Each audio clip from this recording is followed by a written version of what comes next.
Let me ask you a question. Do you ever feel overwhelmed by having too much to do? Do you ever feel like you don't have enough time? Are you afraid of wasting time? Hi, I'm Krista Cloutier from The Working Artist. I don't know about you, but I often wish that I had a different relationship with time. Because the longer I live, the more I understand that each moment we have is a gift. Time is a currency, like money is a currency. Time is a currency too, and we are so lucky to be able to choose how we spend our time because there are a lot of people who don't have that choice. Yet instead of blessing it, we curse time. We're insatiable. We always want more. We never feel like we have enough time. This hunger for time stresses me out, and I'll bet you get stressed about time too. I know I'm not alone in this. We are all suffering from time deficiency syndrome. But the muse is allergic to stress. And as an artist, I've noticed that when I feel stressed out, my connection to my creativity and my confidence shuts down. And an artist without creativity and confidence is an artist in trouble. So I'm learning that taking the time to manage our stress is part of every artist's creative practice. You've got to put the tools in place to overcome overwhelm. You've got to have your priorities straight. Someone once said, when life is going too fast, put in speed bumps, slow it down. I always recommend the best place to start is to organize your workspace.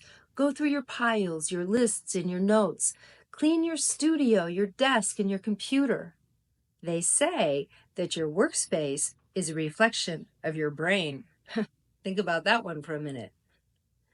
When we get overwhelmed, we need to clear the space to see our way forward. So you've got to organize in order to prioritize. And prioritizing is key in time management. Otherwise, you're just busy with no momentum. You're not solving the problem, but repeating it. I used to run a large studio and art gallery, and I was really busy. I mean, like really busy. When people would say, "Hey, Krista, how's it going?" I would always say, "Really busy," because I was.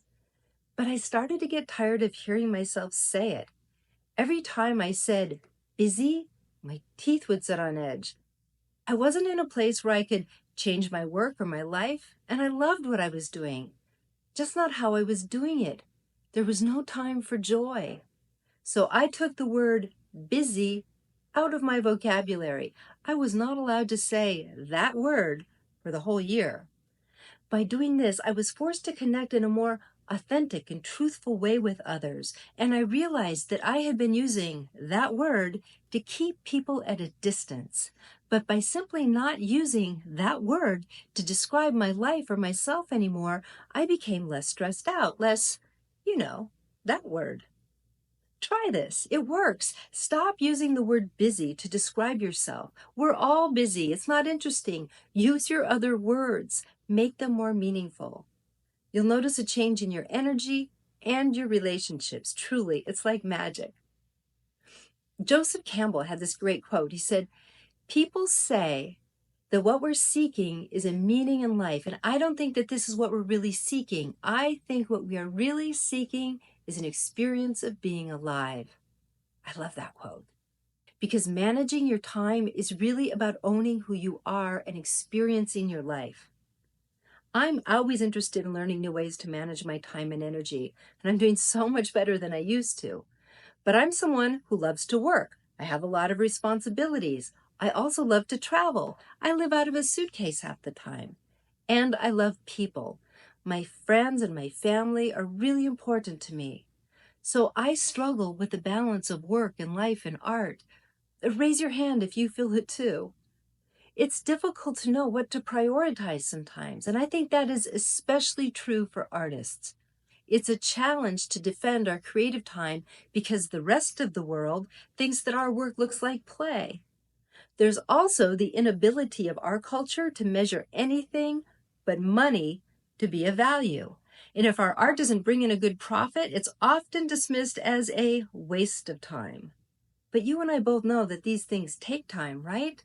and that the value of art goes far beyond its price tag. This is who you are, and your art is worth the time that you invest in it.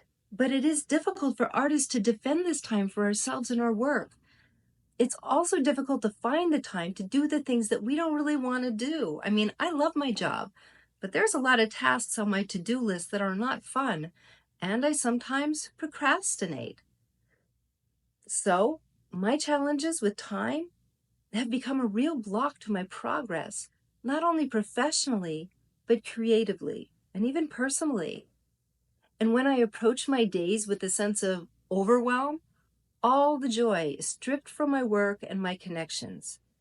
Can you see that in your life too? I realize that having a sense of control over our time really allows us to experience more joy because we can be more present.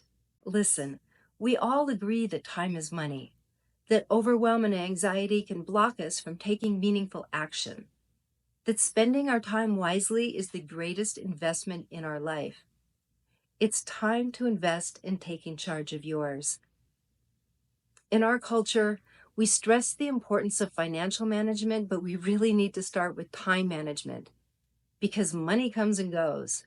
But this moment in time is your time. Don't let it slip away. If you can learn how to master your time more gracefully, everything else in your life, from your relationships to your goals, will flow. There's no time like now to learn how to manage time gracefully, because if not now, when?